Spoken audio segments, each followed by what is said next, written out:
Hey guys, welcome back to my channel, and it's been a while since I upload beauty video, ganon. Kasi last year, shinare ko sa inyo yung skincare routine ko, yung morning tsaka yung night. And for today's video is share ko naman sa inyo yung first eyebrow gel ko. Binili ko sa Shopee and nabili ko lang siya na 88 pesos kasi nakasale siya ngayong March.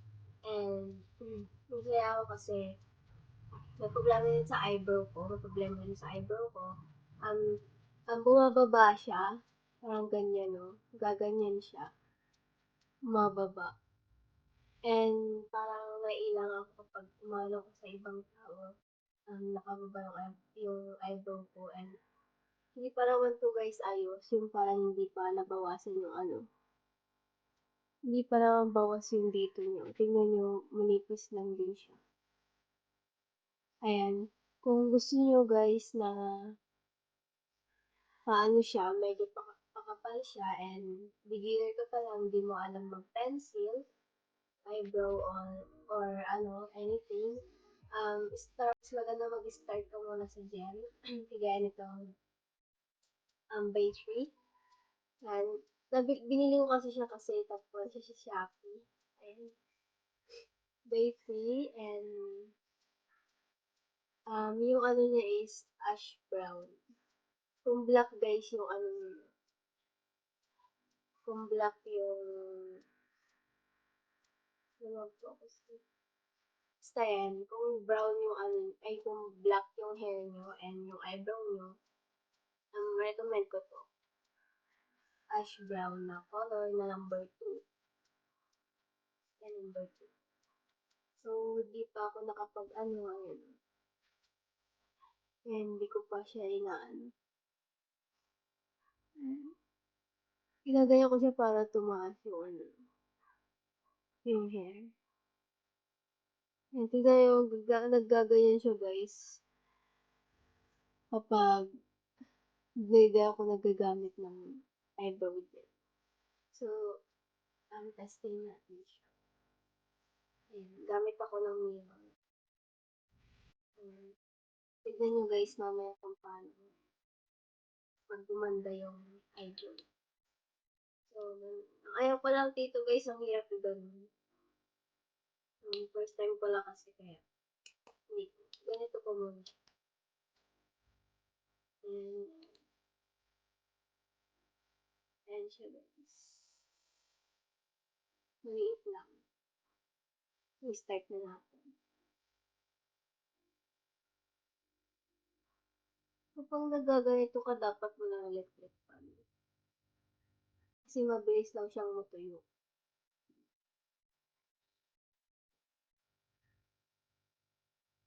So, second day ko na siyang tinatry.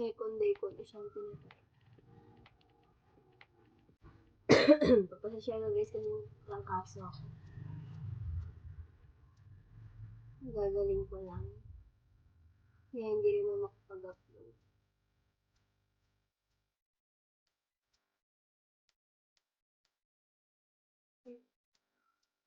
Sundan nyo lang guys yung buhok ng eyebrow.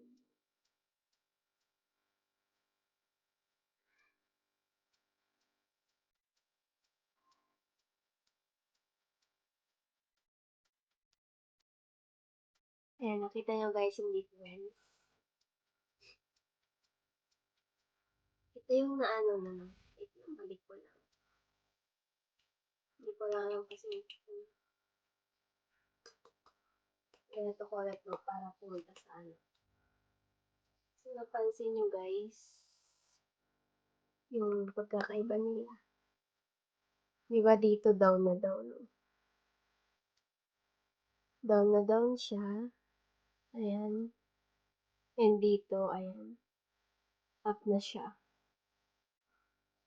Oh, nakita nyo guys. Kaya kung beginner kayo guys, mas maganda yung gel muna. Or kung kaya nyo na medyo pro na kayo, kung sanay kayo sa pencil, ayun. Bahala kayo guys kung ano gusto nyo. Pero kung gusto nyo lang guys yung nakadikit lang, na medyo may color siya. And recommend ko yan sa inyo na mag-gel muna kayo. Eyebrow gel. So, try naman natin yung isa. Para makita niyo yung result. So, ganito ulit natin. Para bumaba yung ano.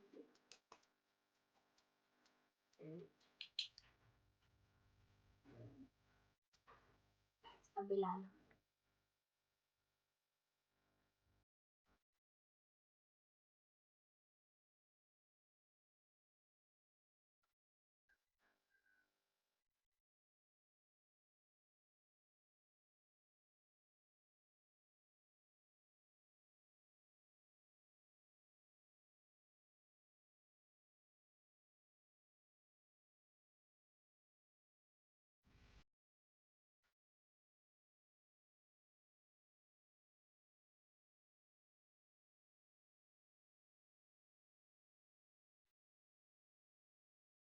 Ito nyo guys.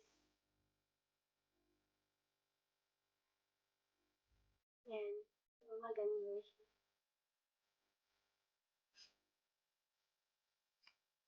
Ano ko po. Hirap kasi niya hanapin kung saan yung susukso. But anyways, ayan na guys yung result. So, ito na guys yung result. Ayan na kapag nakatayo na siya. Diba? Kanina pa, parang walang buhay. Walang ano. Pero ngayon, ayan. Kita nyo. Kahit hindi man ako nagtabas ng ano. Matutuyo na lang siya guys. Madali lang niya matuyo. Kaya pag naglalagay kayo, dapat walang electric fan. Kasi pag may electric fan, madali matuyo yung nilalagay mo. Yung gel. And kaya, kasi tinry ko kahapon. First time ko mag-try nun. Ang init kasi. Kaya nag-try ako na na may electric fan. Ayun, natuyo siya agad. Kaya hindi ko pa siya masyadong maganon. Hindi ko siya masyadong naganon. Kaya, tinry ko ngayon na walang electric fan. Kaya, ayun yung results. Diba, ang ganda niya. Ayun, kapag, beginners kayo, yun guys. Yun yung ipatry mo. Yung eyebrow gel. And, kung gusto niyo naman to guys, yung day free. Ayan. Kung nagtatanong kayo guys kung madali lang ba siya matanggal, madali lang siya matanggal kapag syempre ginamit ka ng ano sa mukha mo, no? Tubig na may sabon, ganun. Kasi natanggal to sa akin nung nag-face wash ako ng pants. And natanggal siya. So, re-apply nyo lang kapag gusto nyo pang pakapalan or gusto nyo, ano ulit, ilagay, gano'n. Kapag pitas yung maghilamos, maglagay ulit kayo, gano'n. So, yun. So, parang perfect naman guys yung eyebrow ko. So, yun lang guys, yung share ko sa inyo. First time ko tong eyebrow na to, and o kung ma-insecure man kayo sa eyebrow nyo na bababa, recommend ko tong eyebrow gel. Kapag pro or sanay na kayo sa pencil, so bumili lang kayo ng pang pencil sa eyebrow nyo. Pero para sa akin, na beginner ako sa eyebrow and hindi ko alam mag-pencil, recommend ko tong Bakery na eyebrow gel. So, that's it guys. Thank you for watching. Susunod naman is siguro itong lip na nano pang head